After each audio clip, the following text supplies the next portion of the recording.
অধ্যাপক ইউনূস, নরেন্দ্র মোদীর বহু প্রতীক্ষিত বৈঠক হলো বিমস্টেক সম্মেলনের সাইডলাইনে, আর এর মূল আলোচনায় ছিল শেখ হাসিনাকে দেশে ফেরানোর প্রসঙ্গ। এ নিয়ে আলোচনা করতে হংকং থেকে আমাদের সঙ্গে যোগ দিচ্ছেন জাহাঙ্গীরনগর বিশ্ববিদ্যালয়ের সরকার ও রাজনীতি বিভাগের সহযোগী অধ্যাপক ডক্টর মোহাম্মদ ফরিদ হোসেন। ডক্টর ফরিদ হোসেন, আপনাকে স্বাগত জানাচ্ছি আমাদের ইন্ডিপেন্ডেন্ট সংবাদে। আপনার কাছে শুরুতেই যে বিষয়টি জানতে চাইব যে সরকারের তরফে দুই নেতার এই বৈঠকে ফলপ্রসূ এবং গঠনমূলক বলা হয়েছে। আপনি কিভাবে বিষয়টি দেখছেন এবং সম্পর্কের বরফ গলাতে এই আলোচনা কতটুকু ভূমিকা রাখবে বলে আপনি মনে করছেন? বান্ডেল থাকলে প্রতি সেনমানিতে টাকা বাঁচবে। বিকাশ সেনমানি বান্ডেল কিনে জিতুন প্রতি লেনদেনে। আপনাকে ধন্যবাদ আমাকে যুক্ত করার জন্য। হ্যাঁ, আপনি যেমনটি বলছিলেন, হ্যাঁ সত্যি এই মিটিং, এটি আমরা যদি বলি যেটা হলো যে খুবই এক্সপেক্টেড এবং ভেরি হাই ভোল্টেজ মিটিং, এবং যেটি আমরা যদি দেখি সেটি হলো যে গত বছর 5ই আগস্ট ছাত্র জনতার নেতৃত্বে যে মনসুন রেগুলেশন, যার মাধ্যমে বিশেষ করে দীর্ঘ আওয়ামী শাসনের যে আপনার পতন এবং পরবর্তী সময়ে যে সাবেক প্রধানমন্ত্রীর ভারতে পলায়ন এবং সে সহ তার আর অন্যান্য শীর্ষ নেতাদের যে ভারতে চলে যাওয়া, তার পরবর্তী সময়ে যে ইন্ডিয়ার সাথে আমাদের যে সম্পর্কে যে টানাপোড়েন, তার ডেফিনেটলি এটা একটি খুব গুরুত্বপূর্ণ মিটিং। তবে একটি বিষয় আপনি যদি দেখেন সেটি হলো যে বাংলাদেশ ভারতের সম্পর্ক সেটি কিন্তু আপনার আমি যদি বলি যেটা হলো যে স্বাধীনতার পর থেকে এখন এই মুহূর্তে আমরা যদি বলি খুব তলানিতে রয়েছে। যদিও আমরা আমাদের সাথে ভারতের কিন্তু খুব শক্তিশালী ব্যবসা রয়েছে, বিশেষ করে আমরা যদি দেখি যেটা হলো যে ভারতের সাথে আমাদের প্রায় $13 বিলিয়ন মতো আপনার বাণিজ্য রয়েছে, যদিও আমাদের বাণিজ্য ঘাটতিও রয়েছে প্রচুর। তবে এক্ষেত্রে আমরা যে বিষয়টি দেখি সেটি হলো যে নরেন্দ্র মোদীর কাছে কিন্তু professor Yunus formally officially approach করেছেন যাতে শেখ হাসিনাকে বাংলাদেশে ফেরত পাঠানো হয়। কারণ আমরা জানি যেটি হলো যে শেখ হাসিনা এবং তার দল প্রায় 2000-এর মতো ছাত্র এবং জনতার হত্যার জন্য অভিযুক্ত এবং সেটি বিচারাধীন। সো এই ক্ষেত্রে আমার মনে হয় যেটি হলো যে এই সম্পর্কের যে বরফ গলা যে বিষয়টি আপনি বলছিলেন সেটি আমার মনে হয় যে এত দ্রুত আমরা বলতে পারবো না, তবে এটি গুড স্টার্ট বলা যেতে পারে, বিশেষ করে বাংলাদেশ ভারত সম্পর্কের ক্ষেত্রে।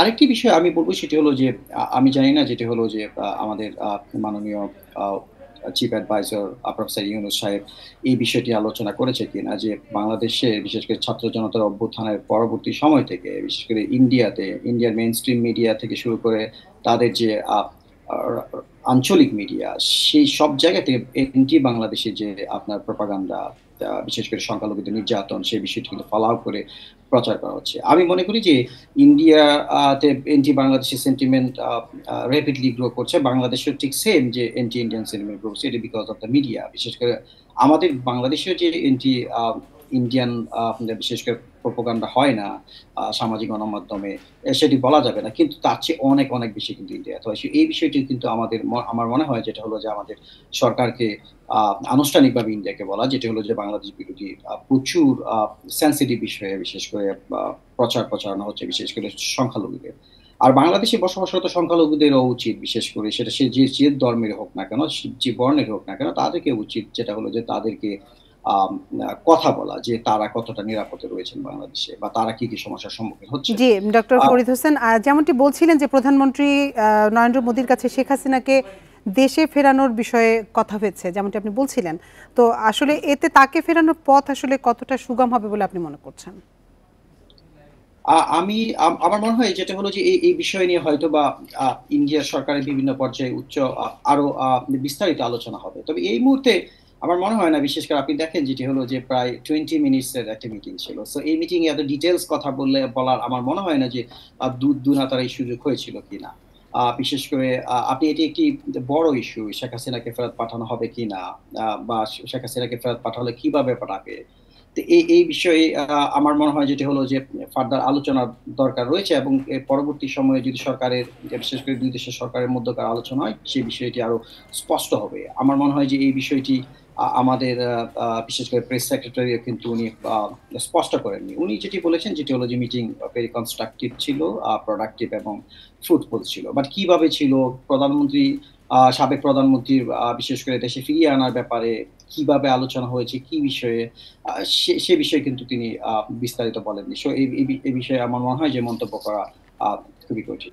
জি, ডক্টর ফরিদ হোসেন, আলোচনায় কিন্তু গঙ্গা চুক্তি নবায়ন, তিস্তা ইস্যু এবং যথারীতি সীমান্ত হত্যা বন্ধের বিষয়েও গুরুত্ব পেয়েছে। তো এই বৈঠকের পর এসব ক্ষেত্রে আসলে কতটা উন্নতি হতে পারে বলে আপনি মনে করছেন?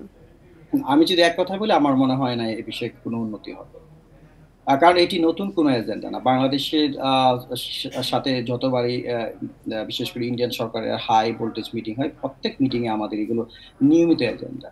গঙ্গার পানি চুক্তি, তিস্তার পানি বন্টন, এই বিষয়গুলো কিন্তু সীমান্ত হত্যা কাণ্ড বন্ধ করা, এই বিষয়ে কিন্তু বাংলাদেশ বরাবরই সোচ্চার এবং বাংলাদেশ বরাবরই ইন্ডিয়ার কাছ থেকে এই বিষয়গুলো থেকে সমমর্যাদা, সম অংশীদারিত্বের ভিত্তিতে কিন্তু সমাধান চাই। বাট আমার মনে হয় যেটি হলো যে আজকে থাইল্যান্ডে প্রফেসর ইউনূসের সাথে নরেন্দ্র মোদীর বৈঠকের পরে আমার মনে হয় না এগুলো উন্নতি হবে।